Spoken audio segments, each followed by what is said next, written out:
Bienvenue sur notre chaîne Curious History. Aujourd'hui, je vous emmène au cœur d'une tragédie maritime qui reste largement ignorée du grand public. Le 29 mai 1914, l'Empress of Ireland, un splendide paquebot transatlantique, sombra en seulement 14 minutes dans l'estuaire du Saint-Laurent après une collision avec un charbonnier norvégien, le Stansstad, au milieu de la nuit. Ce dernier s'est déroulé dans des conditions météorologiques si particulières qu'elles en sont responsables.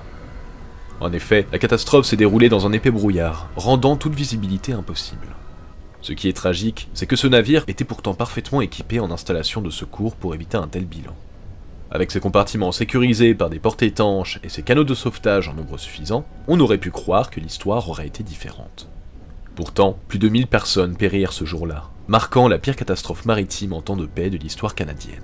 L'Empress of Ireland, fleuron de la compagnie canadienne Pacific Steamships, effectuait son 96e voyage entre Liverpool et Québec, un trajet qui symbolisait l'ambition de la compagnie de créer le plus grand réseau de transport au monde. Mais ce qui ne devait être qu'une traversée comme les autres, se transformant en un véritable drame. Aujourd'hui, son épave repose à 40 mètres sous l'eau, accessible aux plongeurs expérimentés. D'ailleurs, des artefacts de l'épave sont exposés dans des musées au Québec et en Nouvelle-Écosse, et le site est même protégé par le gouvernement canadien. Alors restez avec nous sur la chaîne de Curious History, et plongeons ensemble dans cette histoire oubliée où courage, tragédie et mystère se croisent.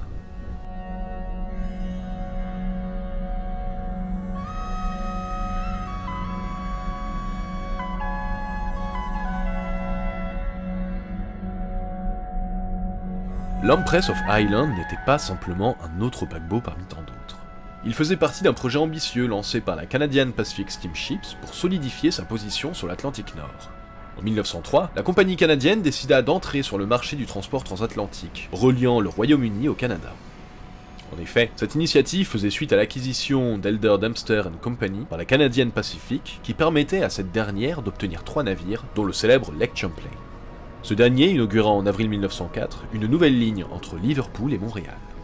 Avec cette ligne, le succès ne tarda pas à se manifester, et en un an seulement, ces 3 navires accomplirent un total de 33 traversées en direction des États-Unis, transportant plus de 23 000 passagers, principalement des immigrants.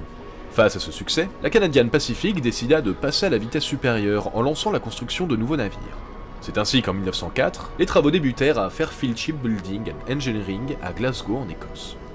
Ce chantier donna naissance à 2 navires jumeaux, l'Empress of Ireland et l'Empress of Britain, conçus sous la direction de l'architecte naval Francis Elger.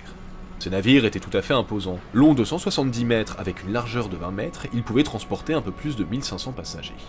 Chacun était équipé de 2 cheminées et de 2 mâts, ce qui leur donnait une allure équilibrée et majestueuse. À l'origine, leur nom devait être Empress of Germany et Empress of Austria.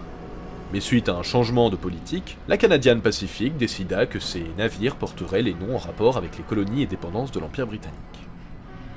C'est ainsi que l'Empress of Ireland et l'Empress of Britain virent le jour. Les travaux de construction de l'Empress of Ireland commencèrent le 10 avril 1905, en même temps que ceux de son jumeau. Les 2 navires furent construits côte à côte, dans le même chantier. Dotés d'hélices à 4 pales et propulsés par des moteurs à vapeur à quadruple expansion, l'Empress of Ireland pouvait atteindre une vitesse de croisière de 18 nœuds, soit environ 33 km/h, une performance impressionnante pour l'époque. Côté sécurité, l'Empress of Ireland était équipée de 10 compartiments étanches, divisant sa coque en 11 sections. D'ailleurs, ces compartiments pouvaient être fermés à l'aide de 24 portes étanches. Selon les plans du constructeur, le navire pouvait rester à flot même si 2 compartiments adjacents étaient inondés. Toutefois, contrairement au Titanic où les portes étanches pouvaient être actionnées à distance depuis le pont du navire, celle de l'Empress devait être fermée manuellement. Ce défaut, qui n'avait pas été pris en compte à l'époque, allait s'avérer décisif lors du naufrage en 1914, mais nous y reviendrons plus tard. En 1912, après le naufrage du Titanic, la sécurité des navires de la Canadian Pacific fut revue à la hausse. L'Empress of Ireland fut donc équipée de canaux de sauvetage plus modernes. Les canaux en bois qui étaient à bord lors de sa mise en service furent remplacés par 16 canaux en acier montés sur des daviers radiaux. En plus de cela, 26 canaux en bois furent ajoutés le long des passerelles.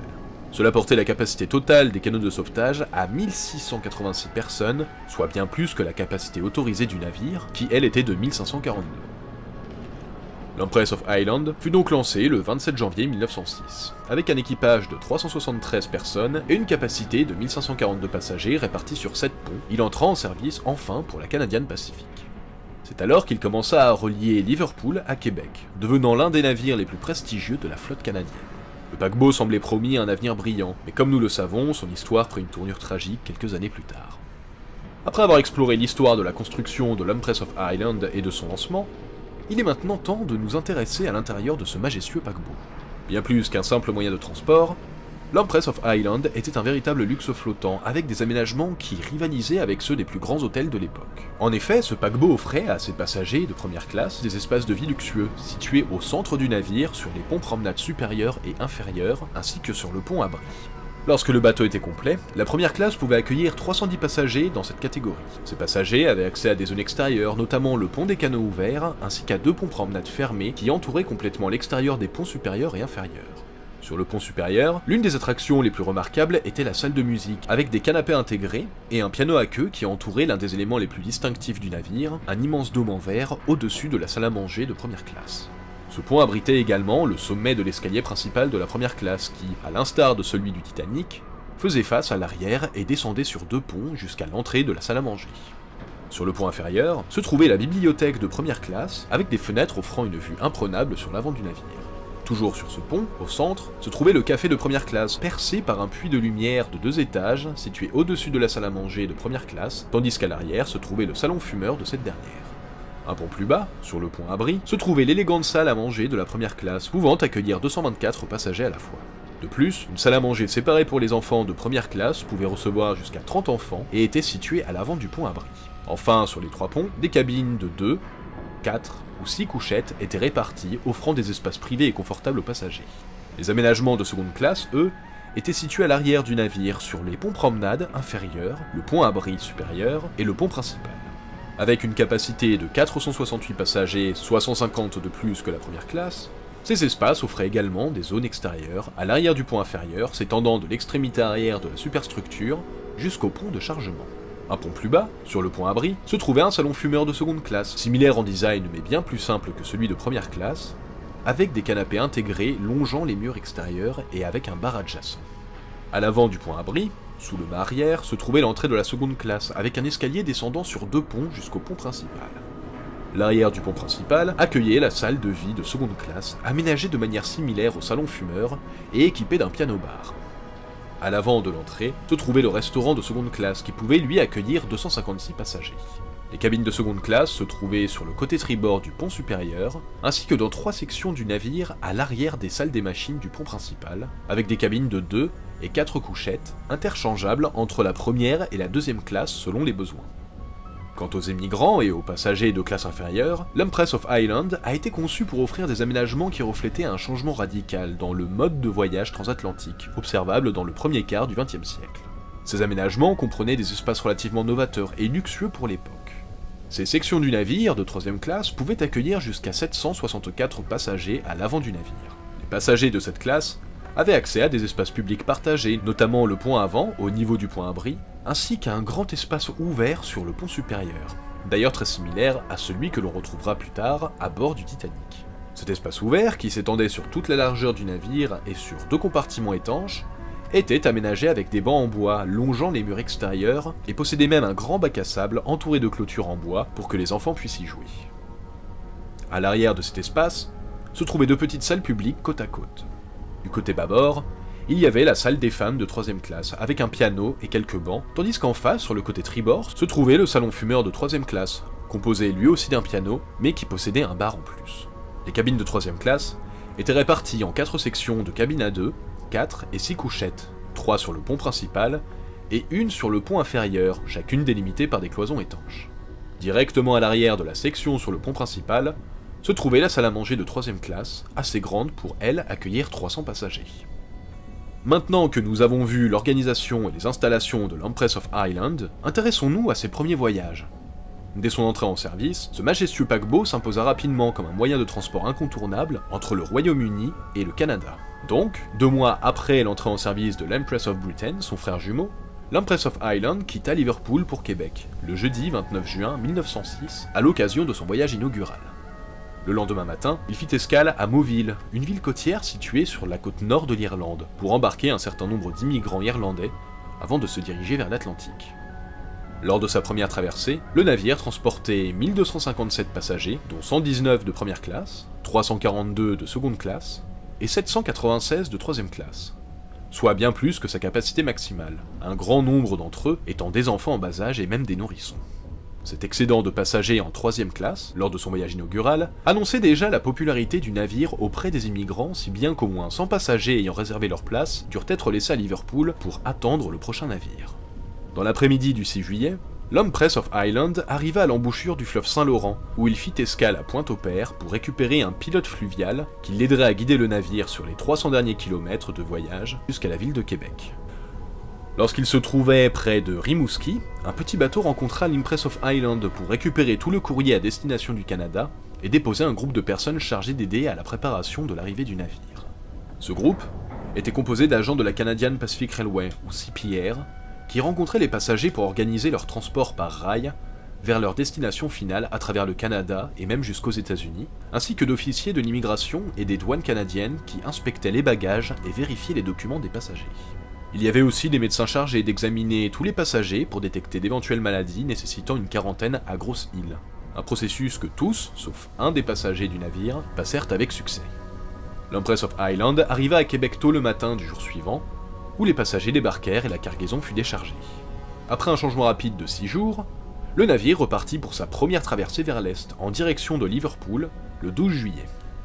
Au cours des 8 années suivantes, l'Empress of Ireland effectua plusieurs traversées régulières entre la Grande-Bretagne et le Canada, avec des escales dans des ports canadiens selon la saison, s'arrêtant à Québec de mai à octobre, puis à Halifax en Nouvelle-Écosse et Saint-Jean, en Nouvelle-Brunswick, de novembre à avril, lorsque le fleuve était gelé.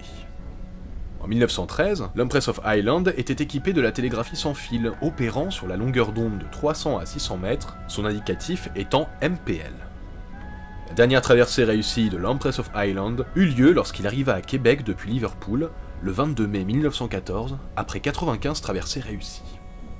En tout, il avait transporté 119 262 passagers à destination du Canada, et 67 838 passagers en direction de la Grande-Bretagne. Après avoir réalisé de nombreuses traversées couronnées de succès, l'Empress of Ireland s'apprêtait à entamer un autre voyage, ce qui allait malheureusement être sa dernière traversée. Ainsi, l'Empress of Ireland quitta la ville de Québec pour Liverpool à 16h30 le 28 mai 1914. Le navire était manœuvré par un équipage de 420 personnes et transportait 1057 passagers, soit environ 2/3 de sa capacité totale. En première classe, le nombre de passagers était relativement faible avec seulement 87 réservations. Ce faible nombre n'a pourtant pas empêché la présence de quelques personnalités notables des deux côtés de l'Atlantique, tels que le colonel Robert Bloomfield, 3e régiment monté de Nouvelle-Zélande, qui voyageait avec sa femme Isabella et leur fille Hilda. On comptait également Laurence Ivering, fils de l'acteur victorien célèbre Sir Henry Ivering, qui depuis 1912 était en tournée théâtrale prolongée en Australie et en Amérique du Nord, et voyageait accompagné de sa femme et partenaire de scène, Mabel Hackney. La seconde classe comptait un nombre de réservations bien plus élevé, avec 253 passagers, soit un peu plus de la moitié de sa capacité, ce qui était dû en grande partie à un groupe important de membres de l'armée du salut et de leurs familles, totalisant 170 personnes, qui eux se rendaient à Londres pour assister au 3e congrès international de l'armée du salut. Quant à la 3e classe, c'était celle qui comptait le plus grand nombre de passagers, avec 717 personnes à bord, soit presque la capacité maximale. Ce nombre reflétait en grande partie le profil typique des passagers de la classe inférieure lors des traversées vers l'Est à bord de l'Empress of Ireland. Un mélange d'immigrants, mais aussi de personnes d'origine canadienne ou américaine retournant en Europe. Nombre d'entre eux retournaient visiter leur famille, tandis que d'autres étaient en train de se réinstaller en Europe après avoir vécu en Amérique du Nord. Enfin, Henry George Kendall, qui avait été promu capitaine de l'Empress of Ireland en début du mois, effectuait là son premier voyage sur le Saint-Laurent à la tête du navire. Au moment où le navire continuait sa traversée sur le Saint-Laurent, aucun signe avant-coureur ne laissait présager la tragédie imminente. Dans les premières heures du 29 mai 1914, l'Empress of Ireland arriva à Pointe-au-Père, où quelques passagers débarquèrent. Le navire reprit ensuite sa trajectoire normale en direction de l'océan. Peu après, l'équipage aperçut les feux du mât du SS Storstad, un charbonnier norvégien qui se trouvait à plusieurs milles de distance sur le côté tribord du chenal. De son côté, le Storstad aperçut également les feux de l'Empress of Ireland alors qu'il se trouvait à la hauteur de Metis Point, suivant une trajectoire presque opposée à celui-ci. Au départ, les conditions météorologiques sur le chenal étaient claires, mais très vite un épais brouillard enveloppa les deux navires, les forçant à utiliser leurs sirènes de brouillard à plusieurs reprises. À 1h56, heure locale, le Storstad entra en collision avec le côté tribord de l'Empress of Ireland à environ mi-longueur du navire. Le Storstad resta à flot, mais l'Impress of Island subit de graves dégâts. En effet, un énorme trou se forma dans la coque, provoquant une inondation rapide des ponts inférieurs. Le capitaine Kendall ordonna par mégaphone au Storstad de maintenir la pleine puissance de ses moteurs afin de tenter de boucher le trou dans sa coque, mais l'Impress of Island continua de se déplacer en avant. Le courant du Saint-Laurent repoussa le Storstad après quelques secondes, permettant à 270 000 litres d'eau par seconde de pénétrer dans le navire. Le paquebot se pencha alors brusquement sur son côté tribord et commença à s'enfoncer par l'arrière. Les chauffeurs, présents dans les entrailles du navire, n'eurent pas le temps de fermer les portes étanches. Ces derniers se retrouvèrent vite piégés, sans échappatoire, lorsque les lumières de leur section s'éteignirent. Aussi, l'eau pénétra à travers les hublots ouverts dans les cabines inférieures, certains à seulement quelques pieds au-dessus de la ligne de flottaison, inondant rapidement les couloirs et les cabines sous les yeux médusés des passagers plongés dans l'obscurité, cherchant les escaliers de secours. Les passagers ainsi que l'équipage, situés dans les ponts inférieurs, se noyèrent donc rapidement. Ceux qui se trouvaient dans les ponts supérieurs, eux, furent réveillés par la collision et montèrent immédiatement dans les canots de sauvetage. En effet, les lumières des ponts supérieurs purent rester allumées un peu plus longtemps, les générateurs n'étant pas encore en contact direct avec l'eau. Cependant, en quelques minutes, l'inclinaison du navire fut telle que les canots du côté bâbord ne purent être lancés. Certains passagers tentèrent de les abaisser, mais les canots se heurtèrent à la coque et renversèrent leurs occupants dans l'eau glacée. 5 canots de sauvetage du côté tribord furent lancés avec succès, mais 2 autres chavirèrent lors de la manœuvre. L'alimentation électrique complète du navire cessa 5 à 6 minutes après l'impact, plongeant complètement le navire dans l'obscurité la plus totale. 10 minutes après la collision, le navire se renversa violemment de son côté tribord, permettant à environ 700 passagers et membres d'équipage de se réfugier sur le côté bâbord. Le navire resta sur son flanc pendant 1 à 2 minutes, semblant s'échouer sur une surface, donnant ainsi de l'espoir aux passagers. Puis à 2h10, environ 14 minutes après l'impact, le navire sombra définitivement. Il y eut seulement 465 survivants, 4 enfants sur les 138, 41 femmes sur les 310, 172 hommes sur les 609 et 248 membres de l'équipage sur les 420. Le fait que la plupart des passagers étaient endormis au moment du naufrage, et que beaucoup n'ont même pas été réveillés par la collision, a également contribué à la perte de vie humaine, car de nombreux passagers se sont noyés dans leur cabine, principalement du côté tribord, là où la collision s'est produite. Le nombre exact de passagers et membres d'équipage du navire coulé, décédés ou sauvés, n'a pu être établi qu'après une enquête minutieuse.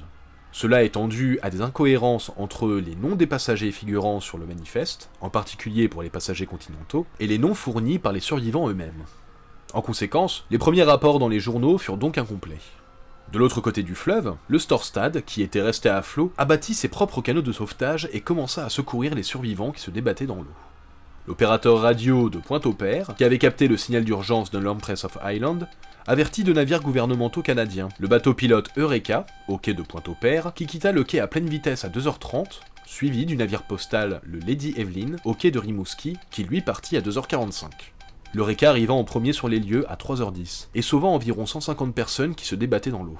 Il les transporta d'abord à Pointe-au-Père, mais fut ensuite redirigé vers le quai de Rimouski, où des médecins et des fournitures de secours attendaient tout le monde. Le Lady Evelyn, lui, arriva sur les lieux du naufrage un peu plus tard, à 3h45. Aucun survivant n'était encore dans l'eau. Mais le Lady Evelyn récupéra les 200 survivants secourus par le Storstad, ainsi que 133 corps, et arriva au quai de Rimouski vers 5h15, où il retrouva l'Eureka. Parmi les morts, se trouvait le dramaturge et romancier anglais Lawrence Ivering et son épouse Mabel Hackney, l'explorateur Henry Seton Kerr, l'épouse de l'officier britannique William Hart Bennett. L'un des 4 enfants survivants était Grace Hannagan, une fillette de 7 ans, née à Oshawa en Ontario, le 16 mai 1907, qui voyageait avec ses parents, membres de l'armée du salut, qui eux malheureusement périrent dans le naufrage. Grace Hannagan fut également la dernière survivante du naufrage, et mourut à Sainte Catherine, en Ontario, le 15 mai 1995, à l'âge de 87 ans. Une figure forte du naufrage est Robert Crellin, qui sauva plus de 20 personnes et devint célèbre pour ses actes héroïques lors de la catastrophe. Comme dit plus haut, dans les jours qui suivirent la catastrophe, selon les rapports des journaux de l'époque, il y avait une grande confusion quant à la cause de la collision et même la liste des survivants, les 2 parties se rejetant mutuellement la faute. L'enquête qui a suivi a noté que, si l'on devait croire les témoignages des 2 capitaines, la collision s'est produite alors que les 2 navires étaient stationnaires, moteur à l'arrêt. Les témoins qui naviguaient sur le Storstad ont affirmé qu'ils approchaient en vue de passer rouge contre rouge, donc bâbord contre bâbord au niveau des lumières, tandis que ceux de l'Empress of Island soutenaient que eux approchaient pour passer vert contre vert, lumière tribord contre lumière tribord. Mais le récit des 2 occupants des navires sont vite devenus irréconciliables. En fin de compte, le naufrage rapide et la perte massive de vies humaines peuvent être attribués à 3 facteurs principaux.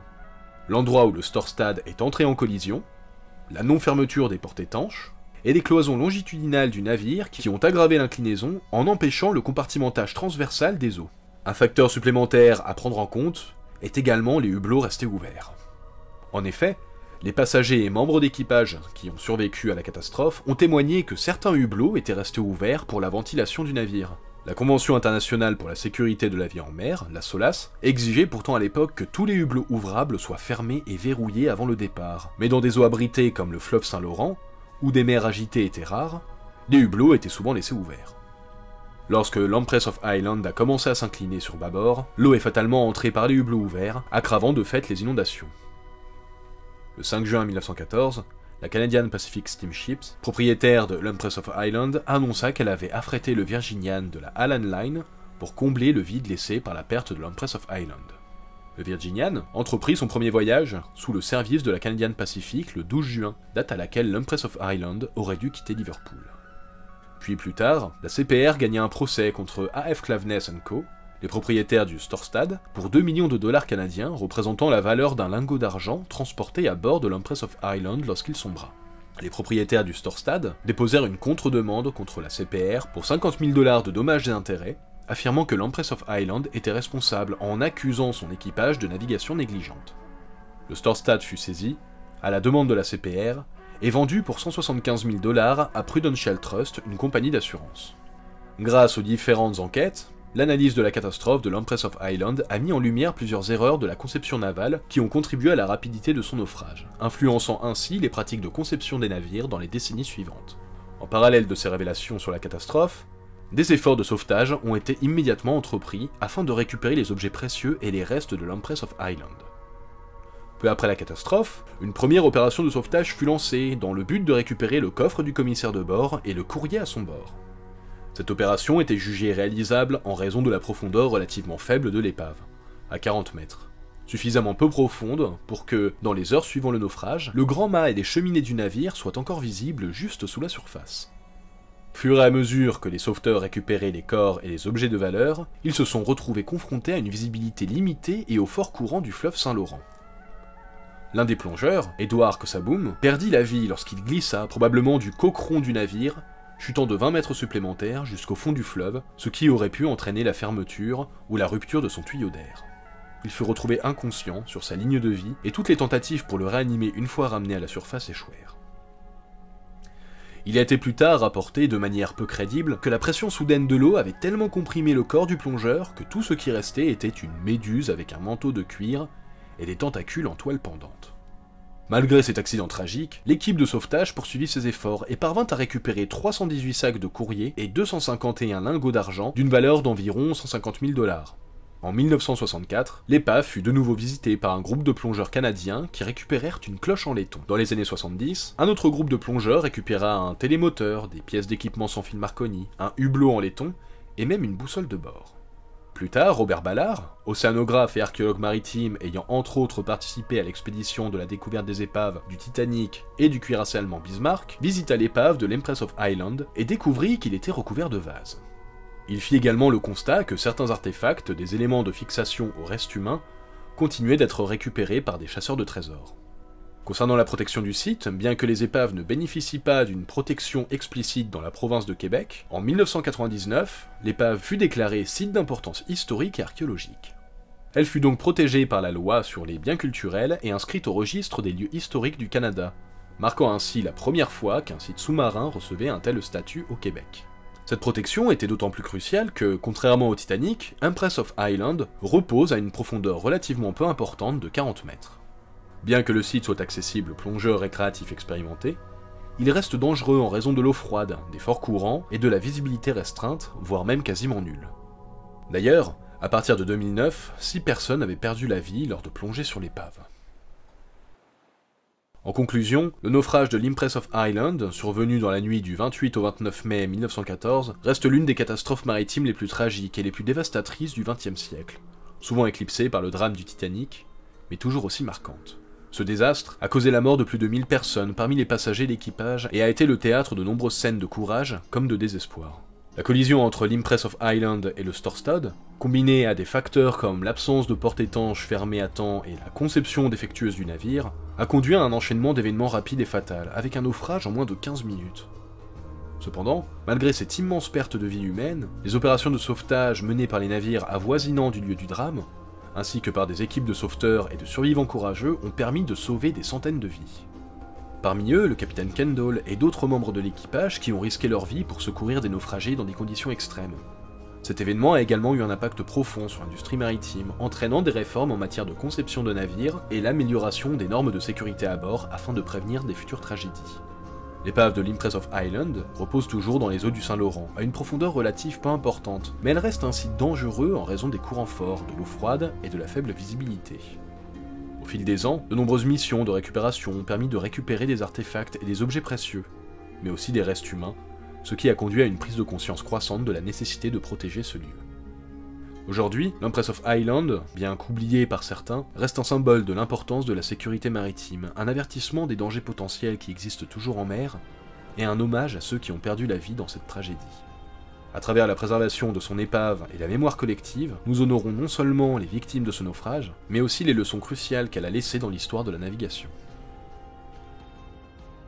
Chers spectateurs et abonnés, nous tenons à vous remercier sincèrement pour l'intérêt que vous portez à nos vidéos et à notre contenu. Votre soutien et votre engagement sont une véritable source de motivation pour continuer à partager avec vous ces récits historiques aussi fascinants et marquants que ceux déjà partagés. Chaque vue, commentaire et abonnement nous encourage à poursuivre notre travail avec passion et à explorer de nouveaux sujets intéressants.